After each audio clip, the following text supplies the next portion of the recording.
नमस्कार, मैं श्यामगिरी। आप देख रहे हैं टीएफडी इंडिया न्यूज 24। टीएफडी इंडिया न्यूज 24 में आप सभी दर्शकों का स्वागत है। छात्र आंदोलन ने मोदी का घमंड तोड़ दिया और ऐसा घमंड तोड़ा कि 25 साल से जो नफरत पाले हुए थे मोदी देश के प्रति, 12 साल तक गुजरात के मुख्यमंत्री रहते हुए गुजरात को तहस नहस किया। 12 साल प्रधानमंत्री रह के पूरे देश का तहस नहस कर दिया और उसके बाद भी तानाशाहियां और घमंड कम नहीं। लेकिन जिस युवा पीढ़ी को इस देश के यह सरकार एक नफरत पैदा कर रही थी और गुमराह कर रही थी, अचानक छात्रों का भ्रम टूटता है। जब उनके भविष्य पर बात आती है और वह भ्रम टूटता है तो फिर उन्हें पहला ज्ञात क्या होता है, आप दर्शक जानते हैं, चौंक जाएंगे, बड़ी महत्वपूर्ण है। उन्हें यह ख्याल आता है कि आखिर 70 सालों तक जो हमारे देश के बुजुर्ग थे वह क्यों नहीं भारतीय जनता पार्टी को सत्ता में ला रहे थे, क्यों कांग्रेस को वोट कर रहे थे। यह समझ उनके अंदर आता है, सारा भ्रम उनका टूटता है और वह सरकार के खिलाफ होते हैं, आरएसएस के खिलाफ होते हैं। वह समझ जाते हैं कि भारत, जब सर्च करते हैं और यह जानने का प्रयास करते हैं कि आखिर डिफरेंस और वजह है क्या, कितने सही थे बुजुर्ग और जो युवा पीढ़ी मंदिर मस्जिद और हिंदू मुस्लिम में जा रही है, डिफरेंस क्या था। जब यह बच्चे यह सोचना शुरू करते हैं कि इस सरकार ने 2 करोड़ युवाओं को रोजगार देने का वादा किया था, काला धन ला करके 15 लाख देने का किया था, किसानों की आय दुगुनी करने की बात कही थी, अच्छे दिन की बात कही थी, महिलाओं की सुरक्षा की बात कही थी, आय दुगुनी होगी की बात कही थी, न खाऊंगा न खाने दूंगा की बात कही थी। तो इस सरकार ने किया क्या? तो 0 रिजल्ट आता है 12 सालों में। बल्कि समस्या आकर के खड़ी हो गई कि जो शिक्षा के क्षेत्र में मनमोहन सिंह सरकार 4.5% जीडीपी का हिस्सा शिक्षा में देती थी, इस सरकार ने 2.5 पर कर दिया तो उनकी आंखें खुल जाती है। और हर साल 10 से 12 हजार सरकारी स्कूल बंद हो रही है। 1 लाख सरकारी स्कूलों को इस सरकार ने अपने कार्यकाल में बंद कर दिया। जहां खोलना चाहिए था, उसे मजबूती प्रदान करना चाहिए, तो वहां बंद कर दी गई। यानी कि अनपढ़ रहेगा देश तो कोई सवाल नहीं पूछेगा। छात्रों की आंखें खुलती हैं तो सरकार की होश उड़ जाते हैं। छात्र आंदोलन का यह बहुत बड़ा एक प्रारूप रहा। अब वह छात्र अपने भविष्य का फैसला करने निकल पड़े हैं और ऐसी राजनीति करने वाली पार्टियों का अंत करने निकले हैं। तो ऐसे में मोदी का घमंड टूटता है, आरएसएस कमान संभालता है, लेकिन आरएसएस भी बैकफुट पर चला जाता है। लास्ट में वह छात्रों के पक्ष में आकर के खड़ा हो जाता है, क्योंकि उसके पास जो रिपोर्ट पहुंच रही है वह आरएसएस का भी अंत होता हुआ नजर आ रहा है मोदी के चक्कर में। अब ऐसे में जेनजी राहुल गांधी के साथ खुल करके आ गया और जब इलाहाबाद के छात्र संबोधन को रोकने का प्रयास किया, भारतीय जनता पार्टी ने परमिशन को रद्द कराया, तो छात्रों का गुस्सा फिर भड़क पड़ा। छात्र कहीं सड़कों पर आकर के बवाल न कर दे, क्योंकि 1.5 लाख बच्चे रजिस्ट्रेशन किए थे और करते जा रहे हैं। और बच्चे राहुल गांधी को निमंत्रण देने लगे, आप यहाँ पे आइए हम कराएंगे, यहाँ पे आइए हम कराएंगे, यहाँ पे आइए हम कराएंगे। पूरे उत्तर प्रदेश से छात्रों का रिएक्शन आने लगा, तो आनंद फानंद में सरकार को परमिशन दिलाना पड़ा। यानी कि सब कर्म हो जाने के बाद आखिर फिर वहीं आके खड़े हो गए। अब ऐसे में बड़ी महत्वपूर्ण है कि सरकार संकट पे आ गई। खुफिया एजेंसी यह रिपोर्ट दे रही है सरकार को कि आपकी सत्ता अब नहीं आने वाली है और आपके कोर वोटर आपसे दूर हो गए हैं। जब कोर वोटर दूर हो गए हैं सरकार से, तो फिर सरकार के लिए संकट है। जितने चोरियां इन लोगों ने की है या जितने गलत काम किए हैं, वह तस्वीरें इन लोगों के सामने है, इसलिए यह लोग, इन लोगों की वह हालत है कि रस्सी जल गई और ऐठन नहीं गया। लेकिन पीएमओ के अंदर बैठक होती है और बैठक में समस्या आकर के खड़ी हो जाती है। नीतीश और नायडू मोदी से कब समर्थन वापस ले लेंगे, मोदी इस बात के लिए सोच भी नहीं सकते, क्योंकि उन लोगों ने तेवर दिखाना शुरू कर दिया है। नीतीश ने जैसे कह दिया कि सीएम की कुर्सी पहले वापस करो नरेंद्र मोदी को, कि सीएम की कुर्सी वापस करो, यानी कि नीतीश कुमार फिर एक बार सीएम बनेंगे, या तो सम्राट चौधरी को हटा करके भाजपा सरकार गिरा करके विपक्ष के साथ बनेंगे, या तो मोदी को हटा करके बनेंगे। यानी कि दोनों सूरत में भाजपा की सरकार दोनों जगह पर जाने वाली है। चंद्रबाबू नायडू बिल्कुल सरकार के साथ अब खड़े नहीं रहना चाहते, क्योंकि अब अपना कैश एटीएम कार्ड उनका जो था वो अब फेंक रहे हैं, कह रहे कि तुम्हारे कैश एटीएम कार्ड की जरूरत नहीं है, क्योंकि उनका अपना राजनीतिक कैरियर अस्त होते हुए नजर आ रहा है।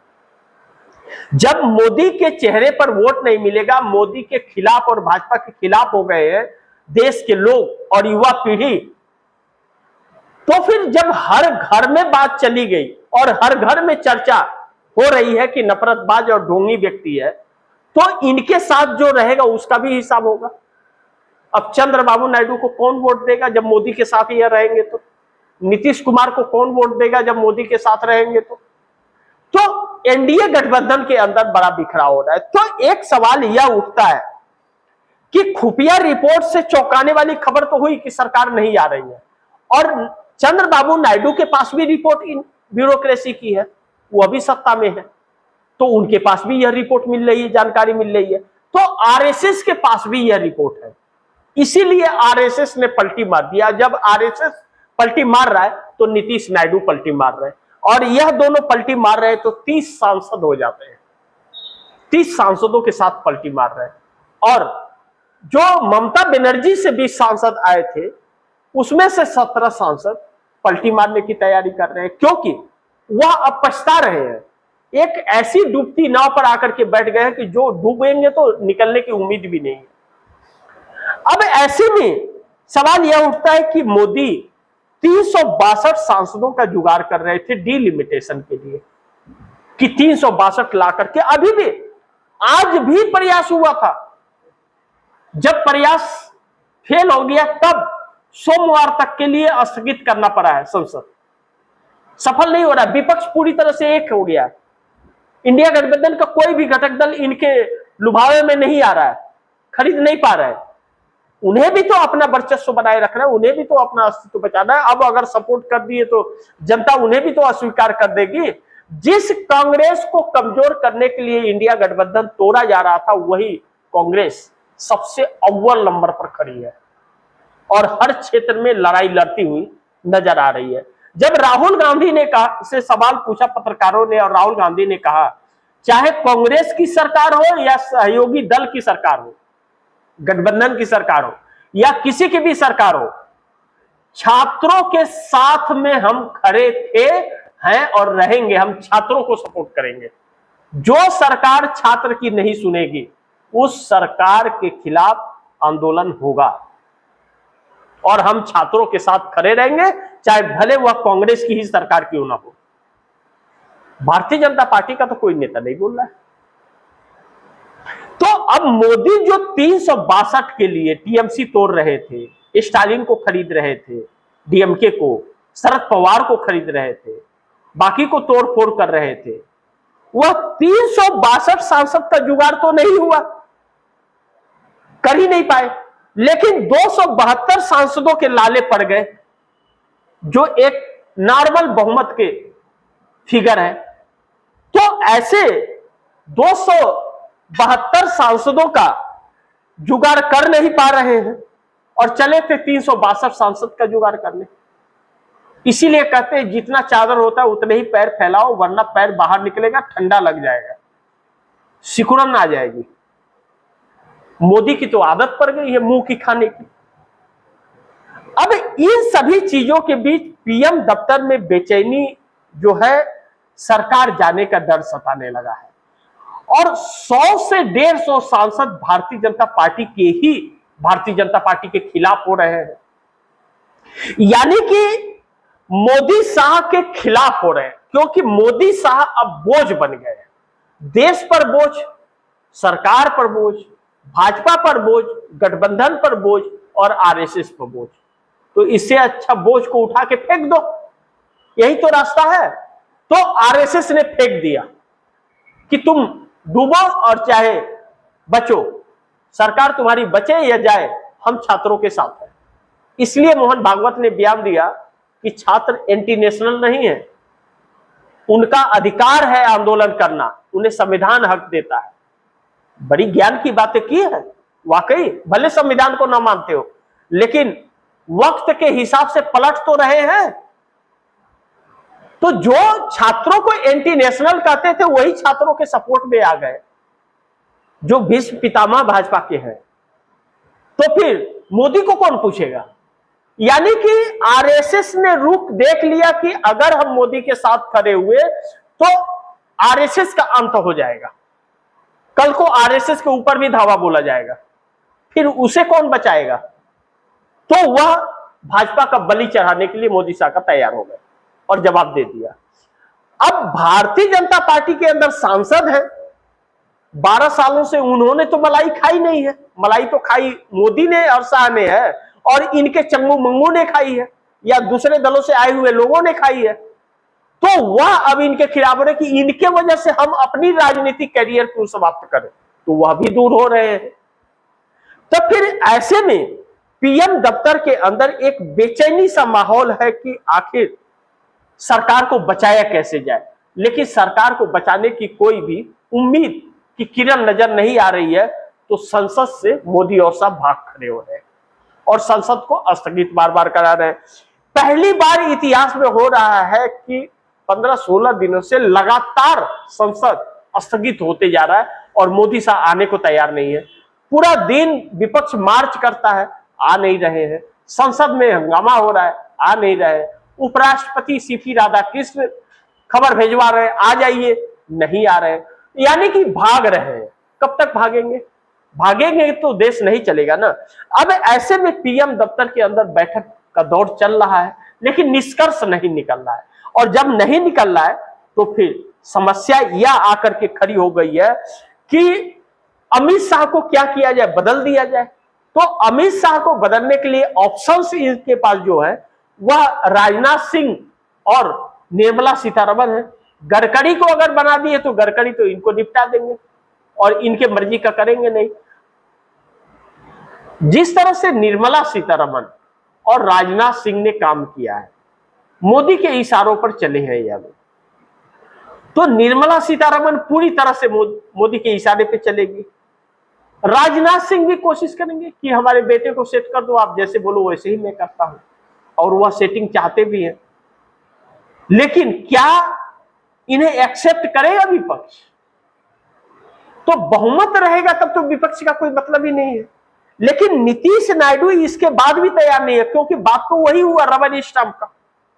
तो नीतीश नायडू साथ छोड़ रहे हैं। इसके साथ साथ एनडीए के 41 सांसद हैं एनडीए के, जो मोदी का साथ छोड़ देंगे, क्योंकि 4 महीने बाद 5 राज्यों के चुनाव हैं। इसमें कई सारी पार्टियां साथ छोड़ेंगे। इसमें देवी गौड़ा छोड़ सकते हैं, इसमें जयंत चौधरी छोड़ सकते हैं, अनुप्रिया पटेल, ओम प्रकाश राजभर, संजय निषाद, यह सब छोड़ सकते हैं। क्यों? क्योंकि मोदी के नाम पर वोट नहीं मिलेगा ना, इसलिए। तो मोदी अलग थलग पड़ गए हैं। अब जब मोदी अलग थलग पड़ गए हैं तो जो 20 सांसद टीएमसी के आए हुए थे वह भी रंग दिखाना शुरू कर दिए। आखिर बताइए, यूसुफ पठान क्यों आए थे? नहीं आना चाहिए था उनको भाजपा में। अब भाजपा में शामिल कर नहीं सकते। एनसीपीआई जिसमें 20 सांसद शामिल हुए उसको मान्यता प्राप्त नहीं है। स्पीकर ओम बिरला उनको मान्यता नहीं दे रहे हैं। टीएमसी के नाम पर अंदर जाने जाते हैं और बाहर एनसीपीआई के। तो कल को वोटिंग की जरूरत पड़ेगी तो व्हिप जारी होगा टीएमसी का, तब तो फिर संकट आ जाएगी। और नई व्हिप का पालन किया तो सहजता चली जाएगी आसानी से। बड़ी बीच मझधार में फंसा दिया। तो उनके सामने ऑप्शन टीएमसी है कि टीएमसी मिल जाए। अब ऐसे में जब मोदी से यह सारे लोग अलग हो रहे हैं तो 362 सांसद कैसे जुगाड़ करेंगे, जब एक एक जा रहे हैं। जहां आना चाहिए था वहां जाना शुरू हो गया है। तो इसी को कहते हैं लेने के देने। तो इस वक्त लेने के देने पड़ गए हैं। अब अगर यह सारी चीजें तस्वीरें दिख रही हैं, इन तस्वीरों के आधार पर कहा जाए तो बहुमत का 272 सांसद भी मोदी के पास नहीं बचे। मोदी के पास 272 बहुमत के भी सांसद नहीं बचे हुए हैं, तो सरकार फिर कैसे चलेगी। इस संकट में मोदी पड़े हुए। देखना यह महत्वपूर्ण होगा कि आगे क्या होता है। जो भी होगा खबरें आप दर्शकों तक लाते रहूंगा। लेकिन इंडिया गठबंधन पूरी तरह से सरकार के पीछे पड़ गया है और इंडिया गठबंधन के 214 सांसद जो है वह मोदी के पतन का कारण बनने जा रहे हैं। बाकी छात्र आंदोलन सब कुछ निपटा देगा। रस्सी जल गई है, ऐठन पड़ा हुआ है और उसे एक हवा का झोंका उड़ा ले जाएगा। बाकी आप दर्शक क्या सोचते हैं, आप दर्शकों की क्या राय है, क्या सुझाव है, कमेंट बॉक्स में जरूर दीजिएगा। इस खबर को ज्यादा से ज्यादा शेयर कीजिएगा, अपने दोस्तों को भी कहिएगा आगे शेयर करें। और आपने अगर टीएफडी इंडिया न्यूज़ 24 को सब्सक्राइब नहीं किया, सब्सक्राइब कर लीजिए, अपने दोस्तों को भी कहिएगा सब्सक्राइब करें। मिलते हैं अगली खबर के साथ, तब तक के लिए नमस्कार।